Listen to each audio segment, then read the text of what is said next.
Infinite Warfare, just a Star Wars Halo ripoff. Hey guys, how's it going? It's That Nerd Ryan here, and today we're reviewing Call of Duty Infinite Warfare. One of the most hated Call of Duty games.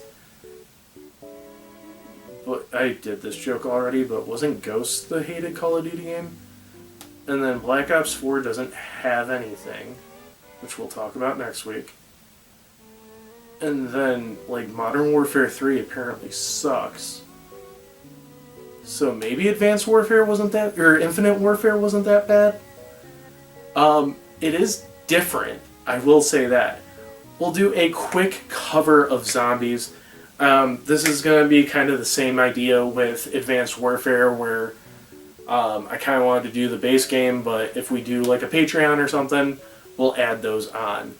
But I mainly am going to be focusing on the story, characters, and gameplay for Infinite Warfare. Sorry, it gets confusing after a while. I did just finish the Advanced Warfare review, filming-wise. So I do apologize if I say Advanced and I mean Infinite. But this game is, honestly, in my opinion, a very great Call of Duty game, or great video game, weird Call of Duty game. So what I mean by that is, this was a fun game. It was very enjoyable. It just didn't feel like Call of Duty. So this takes place in the way, way future, where we are colonizing the entire solar system. One colony broke away by Kit Harington that took over Mars, basically, and is trying to take over the solar system and destroy the current government.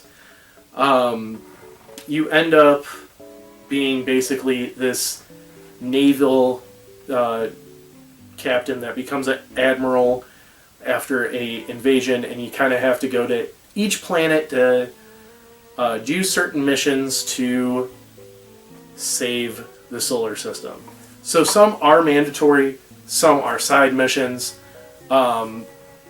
Side missions usually involve taking out a base or taking control of a base or stuff like that. And there is not a lot of combat, not a lot of pew pew shooty combat. There's a lot of jet combat in this, which I found very interesting. I know I mentioned in Ghost that the second to last mission really inspired this entire game, and I do feel that. When you are doing the pew pew, I can't even say boots on the ground because you're not boots on the ground, but the pew pew shooty missions, you are usually in 0G or close to 0G or running in a space station. Every other thing will include a fighter jet, which makes it feel like Star Wars Squadrons. But this definitely feels like a Star Wars game. But yeah, so it ends up with you going to Mars after killing Kit Harington and taking down the fleet, and everyone except for one person on your team dying. It had a very big Halo Reach Rogue One feel with that, especially when you start going to Mars is when everybody starts dying. A few characters die beforehand, but yeah, literally everybody dies. Spoilers, sorry, this game's been out for 8 years. But yeah, it's pretty interesting. And what stands out for that is the characters. The characters actually stand out. I can't remember the name of the character, but there was one character that had a crush on your partner, and he ends up dying, and I remember crying at that scene because it was so sad, because he's like, do you think she'll like me with a purple heart? And then dies. Ethan, who is your droid companion, his death is the most heartbreaking because he's such a well-written character and such a well-done character. Me and my friend were talking about Call of Duty games and which ones were underrated. He says Ghost is one of the most underrated games. While I agree that Ghost is underrated, I feel like this is the most underrated game just for characters.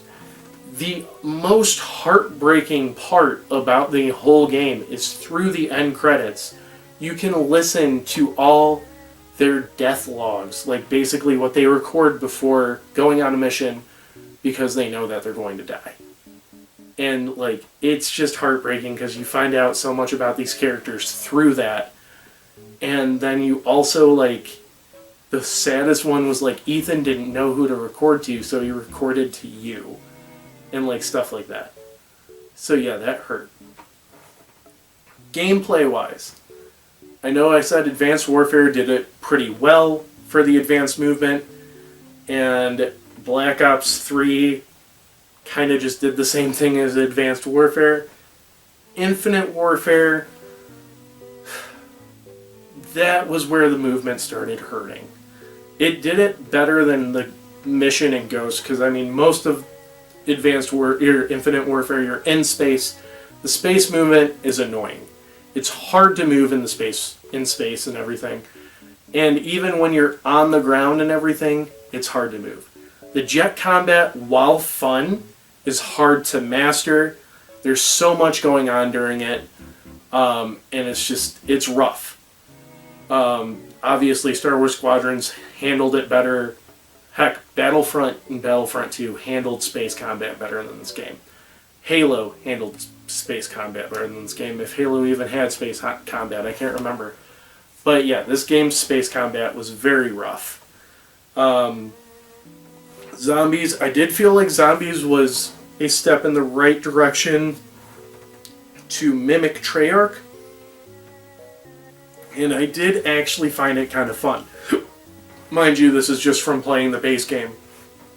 We'll get into more of it. We'll talk about that more later on. But yeah, this game altogether was a very fun game, very enjoyable. The only thing that hindered it was the game mechanics. So I am going to give this a 8 out of 10. I hope you guys enjoyed the video. Be sure to leave a like, comment, subscribe, ring that bell, and follow me on all my social media down below. It's that Nerd Ryan, signing off.